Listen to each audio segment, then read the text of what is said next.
Hello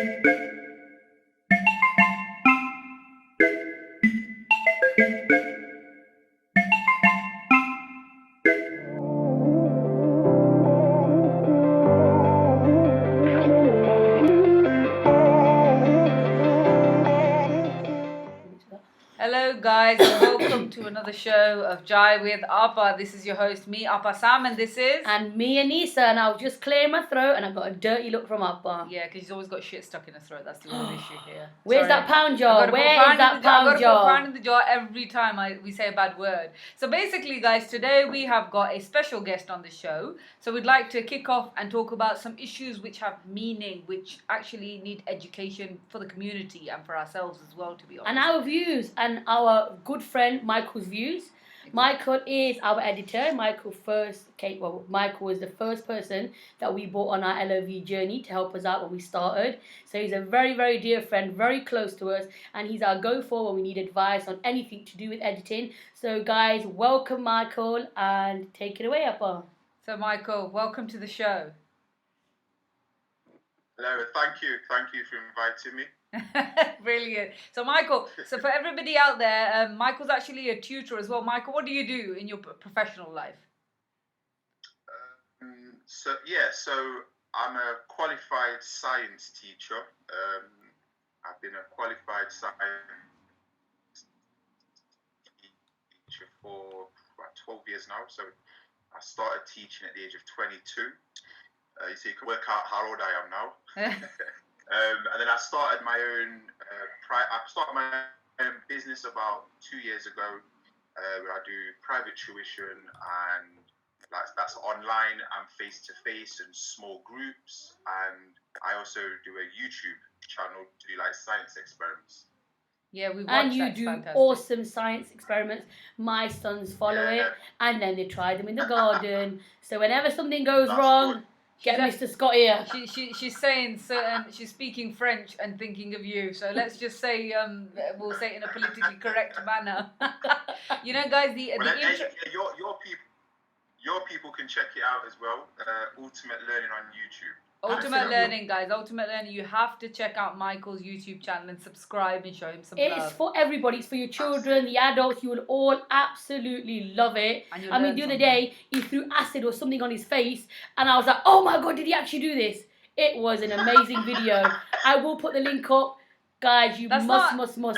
That's a really bad example to give the viewers. But it was something. Can you tell us what you did? It was like was it nitrogen or something?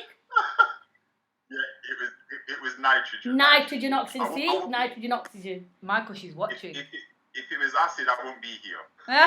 Yeah, that's what I was about to say. Acid. Well, it looked like that. It looked like, I was like, oh my God. Oh my God. But yeah, and he can make fire. He can do all sorts. He is a G. And the best thing is that only Michael could put up with our editing. Only Michael could sit here for hours and listen to us moan. He's got the patience of a saint. Because we put him through so much. Hell and back. And you know that intro and outro, guys, that is on our YouTube channel. Michael is the one who made that intro and outro. We've kept that in every one of our videos because we just think that it represents us. See, he's just done the peace sign, so we will be showing you in the video, basically, Michael's face as well, so you can see it's this guy over here. I'm just pointing for this camera over here. This good-looking guy over here. So, Michael. Thank you.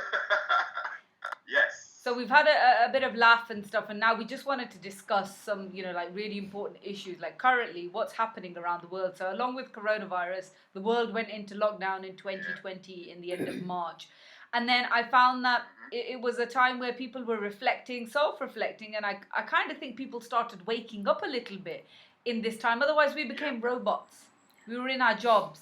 We were with our kids, in our routines. Nobody cared about a life given, a life stolen, a life killed, a life taken, whatever, I didn't see people actually stand up for anybody.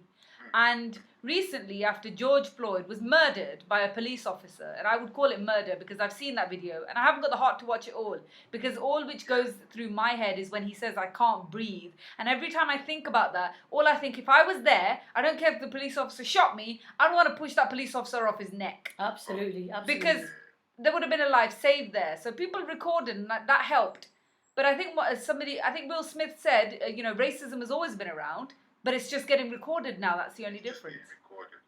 So I think this is an issue which we need to discuss because, you know, anybody's life is taken, it's a bad thing. But for people, especially in America, police brutality, the killing of black people, I don't think it's acceptable on any level.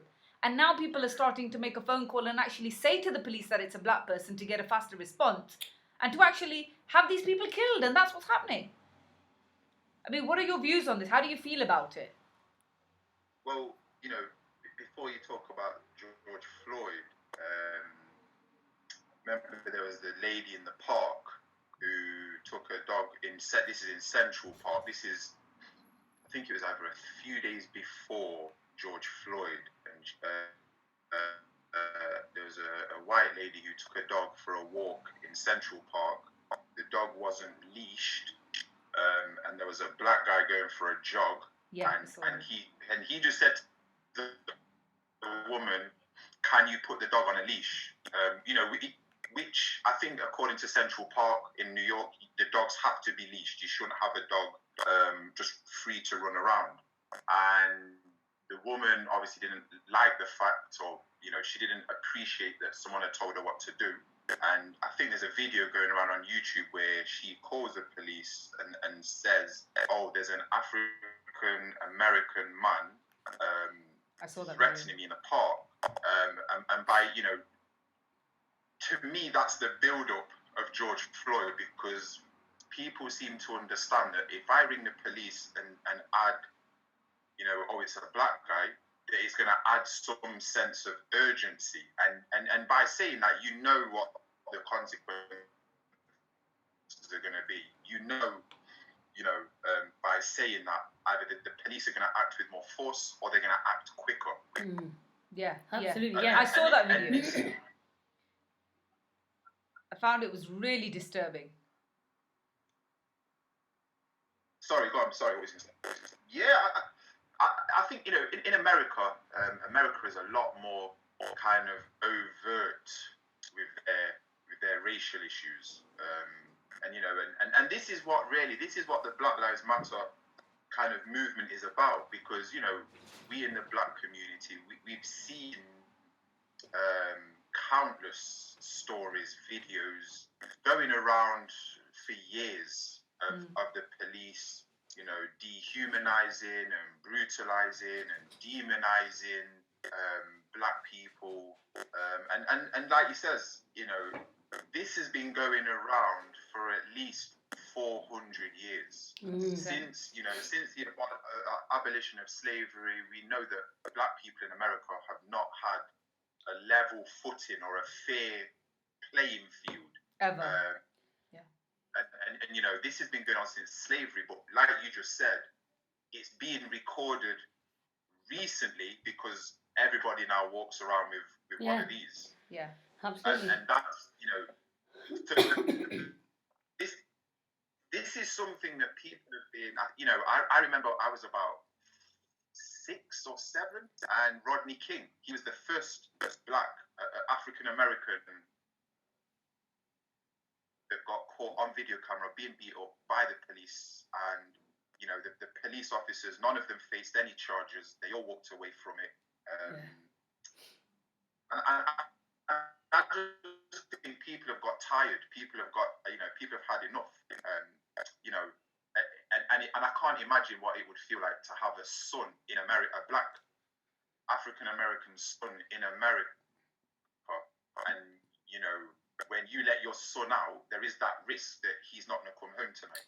Yeah, like there was a doctor. Her name was Dr. Jamila, and she was an African American, a Muslim, and she just reverted to Islam recently, and she got out the car in the middle of the night to save this boy who fell down, got a concussion, and he was basically like foaming at the mouth. So she got out of her car to save him.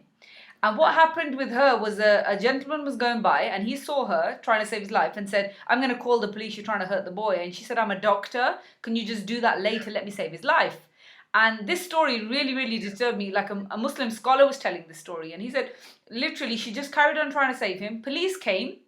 They body slammed her to the ground, right? And then when she tried to get up after, like getting a bit dizzy, they then, the police officer swept her on her face. Then she basically got a concussion. They dragged her into the car, locked her up. She was foaming at the mouth, left her in the car for 20 minutes. And somebody going by said she's foaming at the mouth, and it took them about 20 minutes to find the car keys. They didn't have the car keys. And she died. And she was a doctor. Yeah. So even being a woman of colour is an issue, not just a man. This is, and this is, this is what I've found interesting is, on Facebook is that this isn't, whether Black Lives Matter has been advertised or marketed in a incorrect way, because from my understanding, this isn't a black versus white issue. It isn't. Black Lives Matter shouldn't. It's not about black people versus white people. That's not what this is about. Exactly. And I've seen a lot of comments on my Facebook and comments on YouTube where people are like, everyone's life matters, and I understand that, that rhetoric, but unfortunately, as you've just pointed out there, that there does seem to be a problem between the police and law enforcement and the black community. Yes, there is. 100%. There seems to be that kind of that rush for abuse, aggression, for physical attacks. It just seems that whenever we run into the police, it's not that same interaction that everyone else has. It just seems to be, right, we've got to act with aggression. Yeah. We've got to act with more force, and we've got to act more harshly than anyone else. And and to me, that's what this movement is about. This movement is about saying, look, yes, all lives do matter, and I'd be the first to admit that. Of course they do, but unfortunately, it's black lives that are being attacked at a disproportionate rate. 100%. And this, I think talking about this all lives matter thing is really important, because when people say it, they need to understand why it's not the right time to say something like that. Because at the end of the day, when you look at it, black people have been, subject to slavery and unequal rights way before all lives were an issue. Exactly. Here. Yeah. And even if you look at Islam in the time of the Prophet Muhammad, if you look at that story, there was Hazrat Bilal, who was basically a man who was, I think he was Arab, and he was black basically, and he was a slave. The Prophet Muhammad freed him, bought him from somebody, and then freed him and gave him, all the comfort, because they were treated really bad even in those times. So this is 1400 years ago. So the slavery and mistreatment of black people is very, very far back. We've learned this in school. We've grown up learning about black slavery. But to put equality and colour and race and religion at one, the Prophet Muhammad, if some Islamic scholars, peace be upon him, I hope no scholars jump at me, but this is a very vague story that I'm trying to say. Is that he made him, Hazrat Bilal, to be the first person to give the adhan. So he was the first person to give the adhan, which is the call to prayer at the mosque. Now, call to prayer. Yeah, call to prayer. So he didn't give it himself. He told Hazrat Bilal to. Yeah, so everybody had a problem with that, the Arabs at that time. But he wanted to show that no colour is, more privileged than the other. No race, no religion, no nobody. All humankind is equal. And we were taught in that in Islam. So if you look at how far back it goes very, very far back. So we can't say that even Muslims have been persecuted, yes, we have, years, hundreds of years ago. It was even 1400 years ago when Islam actually, with the birth of Islam and their stories. But black people have had it a lot worse, if you look at it. But my problem with this whole situation right now is, why did it take, a lockdown for everybody to cause this rush and this issue, when every time a life went, people should have woken up? I just feel like, because nobody's got a job to go to, no kids are going to school, that now every voice in the world is being heard. This is the voice of the people which should have been woken years ago. Well, just to add to what you've said, if you think about it, because everyone's been locked down, everyone's in their house, we've all just, everybody has just been consuming content. Yeah. That's all we're doing. Yeah. Every single day, we're all on YouTube. We're Yeah. all consuming something. Now, I think the difference with George Floyd is, like you've said, you've had people locked down for 70 days. People haven't been allowed to go see their loved ones, their friends, and so forth. And now you're shown this horrific video of a man pleading for his life, asking for his mom, crying on camera, and his life is just taken. And I think now it's resonated with people because before it was, before when you hear of a black man being arrested, it's usually justified as, he was being violent. We had to do something. He was being violent, or he was trying to resist arrest, or he was escaping.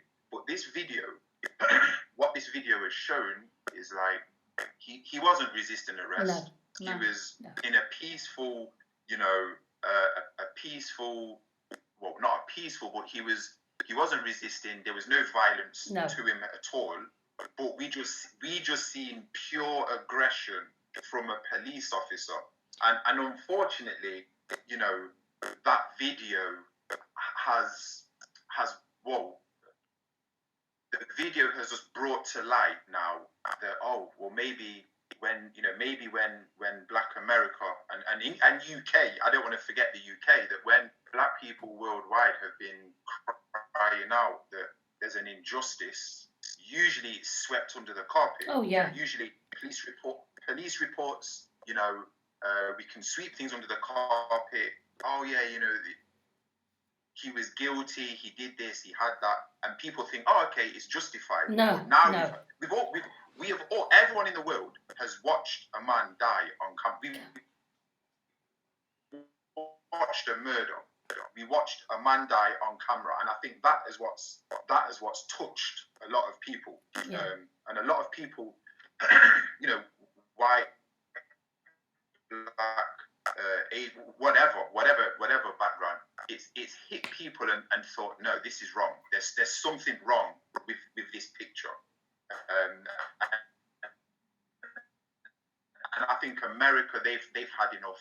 The UK, and that's why I've not seen something like this reverberate this much, because you've got riots in Israel, you've got riots in Australia, France, it's UK. This one seems to have struck a chord where people are saying, look, enough is enough. And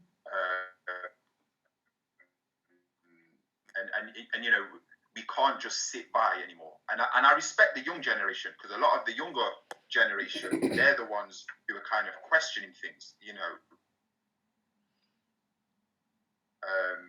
and I think that the younger generation who have got access to your social medias, your YouTubes, they're watching it and they're seeing, no, this isn't right. This isn't the best thing to be doing. Exactly, and I think if people aren't made aware of this and people don't start voicing their opinions, using their platforms, and actually doing something about it, this is never going to change. Never going to change. It's like when people say to women, like, you treat you teach men how to treat you. This is exactly how we're teaching people to treat us, by not saying anything about it. And even when go on, sorry. No, you can't. Sorry, I'll talk after. Sorry. I mean, even when people try and compare, okay, but this has happened to me or that has happened to me, I don't really think that the threat, just like you'd mentioned, of being a young black boy walking through, let's just say, anywhere. I mean, New York Central Park. Like, who would think it was something like that would happen there? There was a risk. The woman picked the phone up and did exactly what she knew would strike a chord. Like, that is something so dangerous that nobody else has that sort of threat. I mean, Muslims only went through that when basically, September the 11th happened, and even if somebody had a beard and a backpack, I mean, going on a train or a bus or something, people were scared to be around somebody like that. But if you or look even at anybody wearing a garb. Yeah. And now everybody's walking around with them on. Exactly, because it became like the compulsory thing to do to cover your mouth and stuff like that. But with black people, they've had these issues happen before. But yes, it's not been recorded before the way it has now. Yeah. And now we all get to see it on an international stage. Makes us sick to our stomach. And now everybody's raising their voices.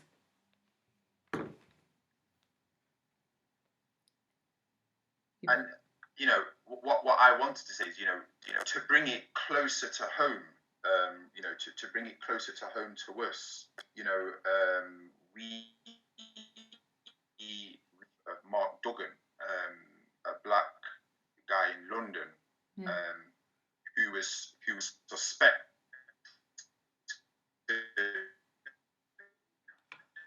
of the lie that he wasn't carrying a firearm, but he was shot and killed in London by the Trident police, which is like a task force kind of to target like inner city areas. So just to bring it close to home, a child is 9 times more likely to be permanently excluded than their white counterpart. Now, once you exclude a child from school, we don't even have to go into the problems that can cause for unemployment, prison, mental health, housing, being able to have a job where you're earning at least 25,000. The chances of that happening suddenly drop, and we seem to forget that in the UK, I'm 9 times more likely to be stopped and arrested by police than someone who's of my same age but white. Yeah. And I think they're real statistics. If you look at the government website, gov.uk website, these statistics are up there for everyone to see. And I think we can't argue with statistics, and that's what people are saying. It's systematic. This oppression, it isn't about this isn't about calling someone the N-word, or this isn't about calling someone a black expletive. This is almost wound into the system of how things work. It's become normal, basically. Yeah. It's what? Sorry. It's become normal. It's normal for them. Yeah. It's and for too long we've not questioned or we've not asked. Of course, if and people will always say, oh well, I had this debate the other day. Oh well, you find more black people committing crime. That's why they're stopped more. But we probably know that young people, will probably, I'd probably say just as many black people carry drugs as white people do. Yes, and Asian people. As Asians. Yeah, absolutely. Yeah. And it's just unfortunate that if you're 9 times more likely to be stopped, then of course you're 9 times more likely to be caught of an offence that your counterparts are doing the exact same thing. But it's just unfortunate because of your race, you are 9 times more likely to be stopped, to be searched, to be arrested, which then puts you in another system, which could put you in a criminal justice system. And I agree with you. You can just start to see that the odds are just stacking against you now. So as a young black male, you're almost born into a system that wants you to fail, that is set up for you to fail. And that's what people are challenging. People are challenging now to say, look, we're not talking about the everyday interaction between black and white people or black and brown people. This is to do with the DNA of the system. And like I said, I'm not all of the statistics I've quoted. you're more than welcome to go onto like the gov.uk website, and you can see them all there. Yeah. You know, black people have a 50% chance, they have a 50% less chance of being a homeowner than their white counterpart. And all of this, in my perspective, it stems from the issue that we have in schools. We have this issue that starts off in school when the child's very young, and then it catapults. And you see these large disparities when you become older. And you know, and that's what I think people are now saying, look, this has to change. It has to change that. And this isn't to say that the individual person is racist. That's not, you know, we know we do have individuals who are racist. Yeah. But what this Black Lives Matter is talking about is saying, look, systematically, the way that the system functions, the way that this machine runs, unfortunately, black males and black females, they get the short end of the stick every time. And that's what they're saying, look, we've had enough of that. We don't want, you know, we shouldn't have to have these worries about our kids, or, you know, we shouldn't have to have these worries about our brothers or wives or husbands, or, do you know what I mean? Yeah, 100%. Because we know, you know, we know that these odds are heavily stacked against us. And that's what people are saying, look, that's what needs to change. Yeah, 100%. And it's really important for people to understand this, and even the listeners who are listening right now. I hope that Michael's made it very clear to say that it's not a war against black against white, or a race or anything. It's about a system which needs to change. And sometimes I think, you know, in England, imagine if the police had more power, as in gun power, like they do in America. You'd see what's happening in America happen here. Yeah. And that would definitely happen, 100%. I mean, you know, look at what you're talking about, the odds of being stopped and stuff. I mean, they find anything suspicious. Like, even, I mean, most of the time these guys have got shot is when the police has asked them to get out their license. And when they reached in their pocket, they shot them. So they're asking them, get out your license, and then they shot them when they put their hand in the pocket to get the license. I mean, there is no winning. That's just their excuse of a cover-up. They've reached for something else and just shoot them. I'm kind of glad that we haven't got this law in the UK. Honestly, not having guns. And also, you know, the way, how long it took to... The problem is... Sorry, go on. How long it took to get all of those 4 guys in prison with a sentence. Now, if it was any other case and it hadn't been shouted about, those police officers wouldn't have got arrested. Even the guy who'd killed him wouldn't have got arrested. The man, his wife ended up divorcing him because she was scared about the repercussions of what was going to happen to her mum, dad, and family. And then he gets sent to prison, and then the other 3 had to be like, cities had to be burned down in order to get justice. But sometimes, you know what? I think I don't know who said this. This quote I heard, that the riots are the voice of the unheard. Is it Martin Luther King who said that? I'm not sure who said it, but I have seen before where, you know, when your voice is heard, people resort to rioting. You know, I do, look, you've got to be a special type of person, I believe.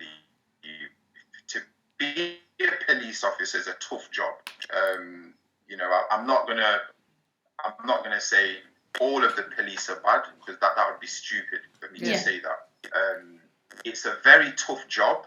You're interacting with people 90% of the time who hate you, who, you know, wouldn't mind killing you, basically, hitting you and running away, or whatever. So, and then to give a man a position and a badge and a gun,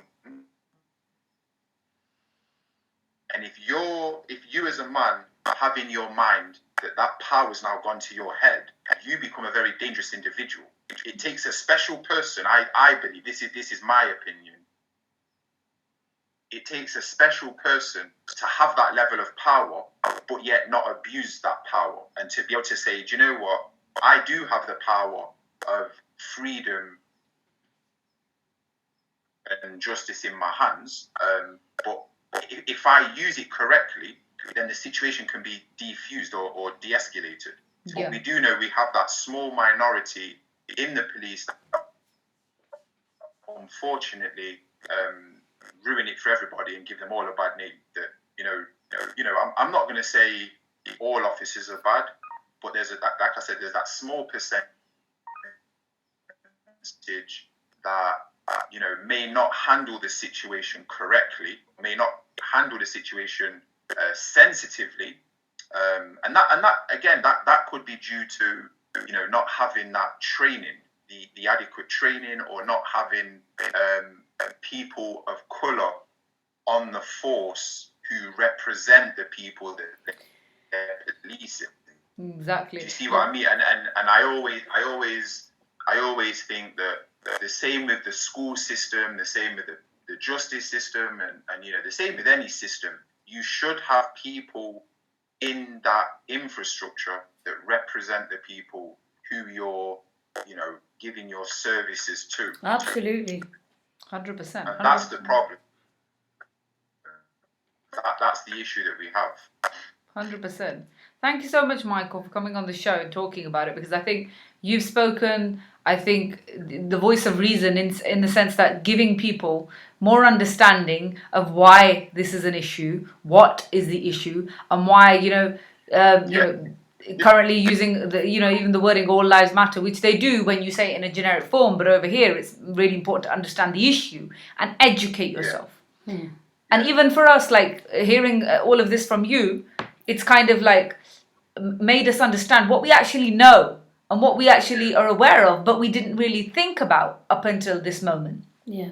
And it's a horrible subject to talk about in the sense that what's happened to people and how many lives have been lost and what's happened. And I really do hope that all of their families find peace, and that in this time people, rather than rioting and vandalizing, they actually, the memory's gone on that one, so rather than doing all of the wrong things, to do the right things. I mean, even peaceful protests, that the police were basically knocking them over. So I don't think there is a right way anymore, even for people to be peacefully protesting. But I think those people gone out and screaming and shouting, it is not okay, they're gonna be heard. Just like those guys went to prison, what we need to make sure is that this point doesn't come, that every time a life is taken, that we have to go out and start destroying the city in order to be heard. Yeah. And that's kind of what I'd like to finish with. And anybody out there who's having such issues, just get in touch with us and talk to us about it. We'd love to hear from you. And it's important that you, yeah. That's what this is. This is just the perfect time for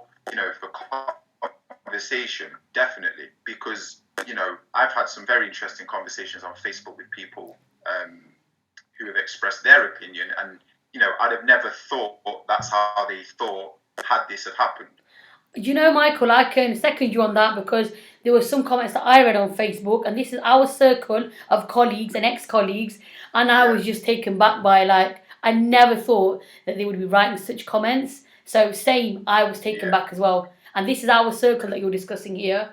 But we just want to say a massive thank you for you coming on today and educating us about stuff we didn't know.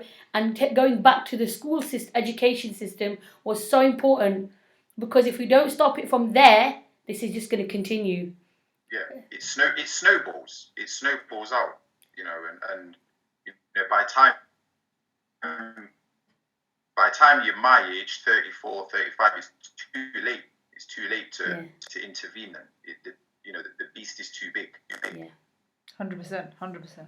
Thank you so much, Michael. We won't keep you too long because we know you're a busy man. Yeah. All right, guys. Kids to teach, but thank you so Thank much, Michael, you. and hopefully we'll see you soon. Take care. Nice, Thanks a best. lot. All the Bye. best, guys. Take care. Bye. Bye-bye. Bye. Bye-bye. Well, that was a very, very interesting topic that we discussed today. And the reason me and Appa kept it short and sweet was because there was a lot to talk about. We could be talking for hours. We could actually, But yeah, that was really nice of Michael to give us this insight to that. And some of these things that we already know about. We already know about, because even what's happened to black people in slavery times, it goes back hundreds of years ago. Yeah. And actually it's even in our religion, we'd heard about them, we read about it.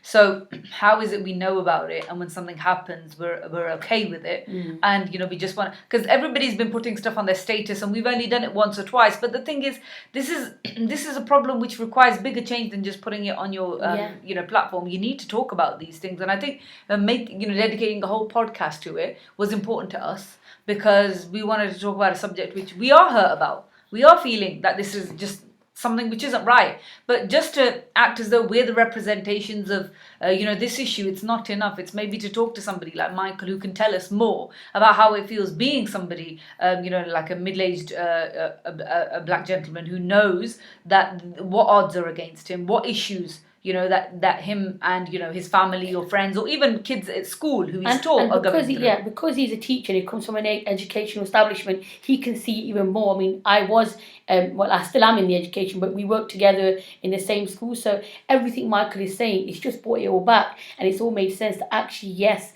this is where it all stemmed from. I know our podcasts and our chat with Appan are always fun and funny topics and stuff, but this was a serious topic that we knew we had to discuss.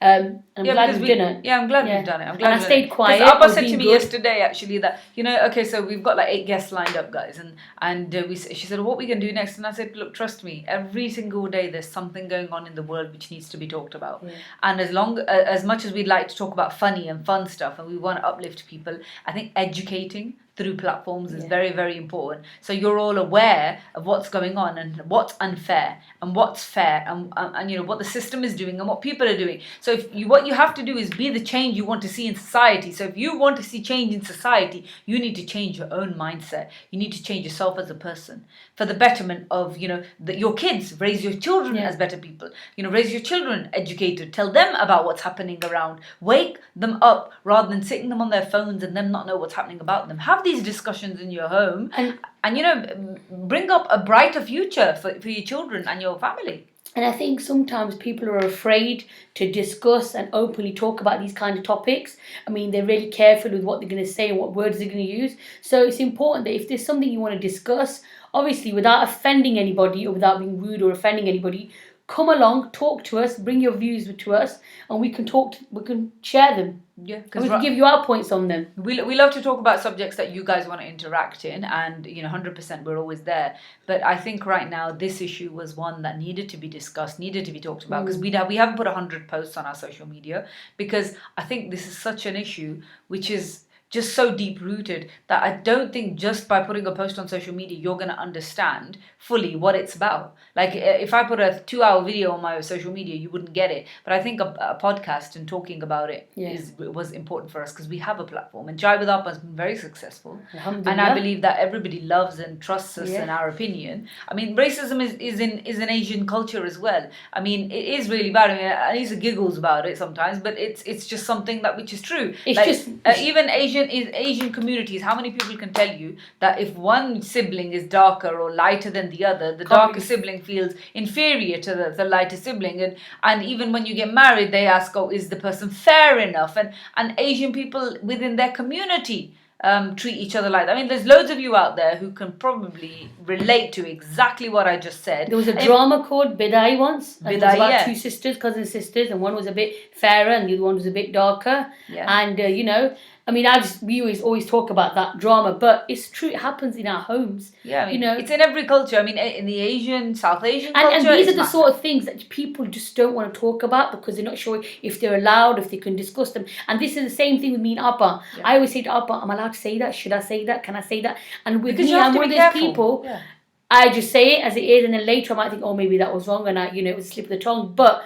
This is the thing, people are just too afraid to come out and talk about these topics because they don't know how to talk about them. They don't know what to say. I mean, before we came on, I said to Michael, how am I going to introduce you? One of my black friends? What am I going to do? What is the right term to use? Then he said, just be comfortable with saying whatever you can. And normally, look, he's a really close friend. I wouldn't even need to ask him this question. Yeah, exactly. And we felt like we had to because we were coming on the podcast. So, yes, me and Appa, I find things funny and, obviously there's no malice behind it, but I think what a lot of people struggle with is are worried about what the correct terminology is to use when talking or what about any race, religion, culture, because like everybody has a specific thing they Feel don't free like to to come be and talk called. to us. You know, I'm sure Appa's a very good editor. She can edit what we think isn't right. But I think we are going to play this podcast all the way through because it's Yeah. absolutely fine. I think it was very educational, I think, and it's educational for me and Anisa as Yeah. well, because Michael educated it